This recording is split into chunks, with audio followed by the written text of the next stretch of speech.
Olá, pessoas inteligentes! Sejam todas muito bem-vindas em mais um vídeo que está começando aqui, agora, nesse canal, canal Proporções Cósmicas. Eu sou o Félix e, se você é fã da arte, da ação, da aventura, da ficção científica, mas dentro do universo das histórias em quadrinhos e os seus derivados, eu vou convidar você a ficar comigo até o final deste conteúdo. Hoje é dia 1º de abril, dia da mentira. Então, o meu assunto de hoje é o dia em que a Liga da Justiça venceu na base da mentira. Caramba, como assim? Como a Liga da Justiça vai vencer na base da mentira? Tá curioso? Convido você a ficar comigo até o final deste conteúdo, curtir, comentar, compartilhar, se inscrever nesse canal, ativar o sininho, porque fazendo esses procedimentos, mais e mais esse canal aqui, por mais simples que ele seja, ele vai crescendo, ele vai aparecendo e ele vai ficando cada vez mais forte nessa plataforma que vocês estão aqui me acompanhando. Desde já agradeço imensamente a todos em grandes proporções cósmicas.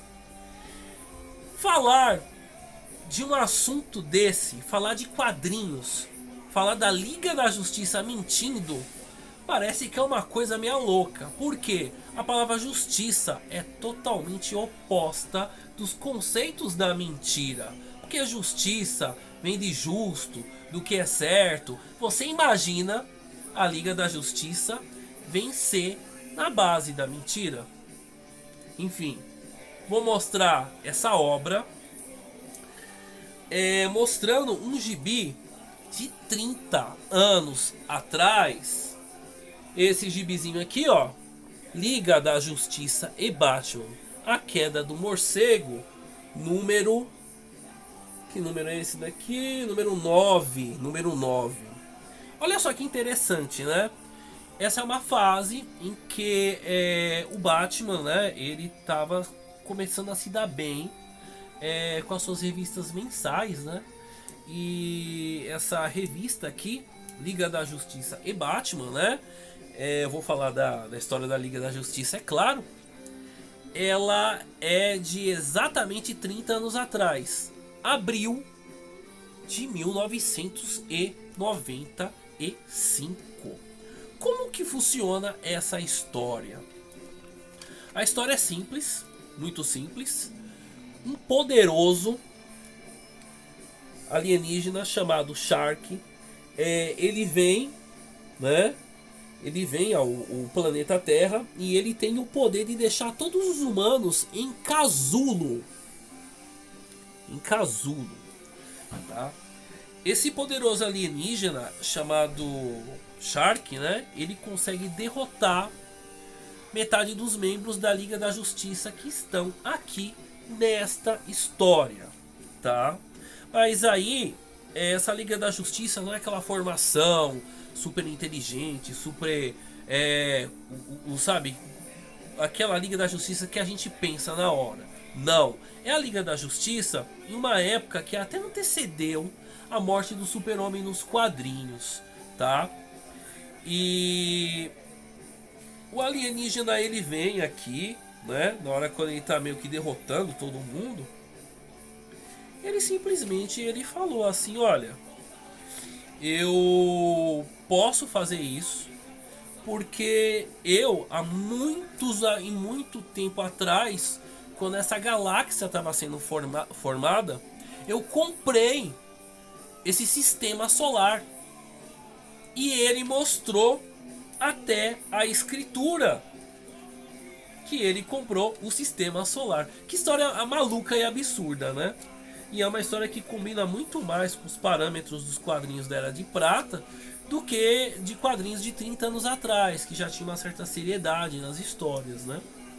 Aí, a Máxima, que era uma ex-integrante da Liga da Justiça na época, que é essa daqui, e o Garney tiveram uma brilhante ideia. O Guy Garney, na época, ele estava usando um anel amarelo. Ele já não era lanterna verde na época, era lanterna amarelo, né? E ele seguiu a ideia da personagem máxima, né? E ele cria 800 trilhões de um valor ilusório de ouro. E o alienígena, ele não pensa duas vezes. O alienígena, ele fala: nossa, você tem tudo isso de dinheiro? Com isso daí dá para eu comprar mais galáxias. E aí, o alienígena idiota, ele pega a escritura que ele tem e ele, né, já deixa tudo bonitinho pro Guy Garner. Guy Garner é um personagem que eu gosto porque ele causa, mas é um personagem que eu odeio porque ele é muito filho da mãe, para não dizer outra palavra, tá? E aí, o Garner comemorando, todo feliz: ah, agora eu sou o dono desse planetinha inútil e todos vocês vão ver e lá lá lá. Aí o Super-Homem, que tava ainda meio que nessa formação, ele tava nessa história, ele olhou com uma raiva e aí ele usou a visão de raio-x, ele queimou a escritura do Garner e assim termina a história.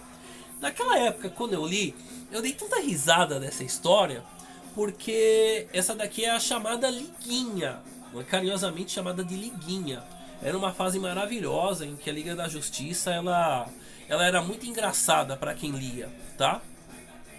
E o que me marcou nessa história foi justamente o balão aqui, né, de pensamento do Super-Homem, quando ele fala extremamente isso daqui, ó. Já vencemos usando força, já vencemos usando inteligência, mas é a primeira vez que trapaceamos.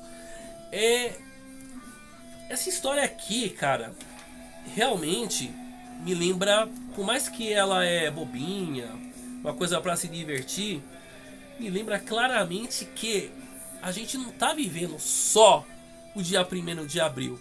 Tantas vezes a gente vai ver uma notícia e quando a gente repara, são notícias falsas, né? A gente está assistindo alguma coisa, a gente tem o dever sim de duvidar de qualquer tipo de informação. Não é querendo ser chato, mas eu acho que o primeiro pensamento que o ser humano tem que ter quando está vendo uma notícia, vendo algo, ver as plataformas, é pensar: poxa, será que isso é verdade? É uma história que, por mais que seja bobinha, ela tem um certo ensinamento. De você olhar e falar: caramba, eu preciso refletir. Você vai acreditar em tudo que se fala? Tem pessoas que olham e acreditam nas pessoas pelo fato delas estarem bem vestidas, pelo fato da influência, né? E venhamos e convenhamos, é extremamente horrível ser enganado, tá? Hoje, dia 1º de abril, né? A minha homenagem, né? Meia que homenagem a esse dia seria exatamente dessa história aqui, tá bom? E assim, eu vou ficar devendo para vocês de falar do Garner, porque o Garner é um personagem extremamente causador. Ele tá vindo aí, né, agora, né, em julho, no filme do Super-Homem. Espero que o pessoal consiga adaptar ele muito bem, porque assim, o Garner, ele é aquele personagem que gosta realmente de causar, tá? Falando um pouquinho dessa mensal, né, de 30 anos atrás, Liga da Justiça e Batman, essa mensal aqui, ela se deu bem para o personagem Batman. Cada vez mais que vinha outras republicações mensais na época desse gibi, as histórias da Liga começaram a ficar um pouquinho mais fracas e a do Batman começava a ficar cada vez mais interessante. Tanto que a queda do morcego do Batman, ela é um marco ao qual muitos não gostam, outros gostam, mas é uma história realmente definitiva de uma boa fase do Batman, tá bom, pessoal? Bom, o meu vídeo vai ficando por aqui. Eu quero saber de vocês o que vocês acham de tudo isso, o que vocês acham do Dia da Mentira, o que vocês acharam da história. Vou pedir desculpa para vocês também, que eu tô falando meio estranho, porque eu tô meio gripado. tá bom? Mas o próximo vídeo eu vou estar ótimo, tá ok? Vou ficando nessa, beijos e abraços, se cuidem e não falem e não propaguem mentiras, né? Tudo de bom, pessoal, até o próximo vídeo, tchau, tchau!